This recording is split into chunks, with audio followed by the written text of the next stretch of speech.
Taking a tumble while running in California could hurt more than your pride.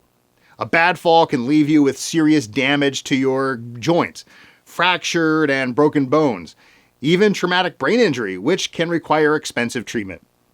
When your running accident was caused by a pothole that your local government neglected to repair or properly mark, then you might have grounds for a personal injury claim.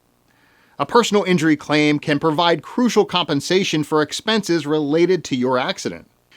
But that might not come easily, because when you make an insurance claim against your local government, there are special rules in place. It isn't something most people should try to do on their own. The good news is that you don't have to.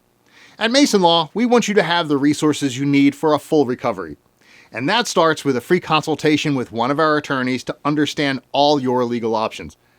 So if you or someone you love has been injured in a running accident caused by a pothole in California, contact Maison Law right away.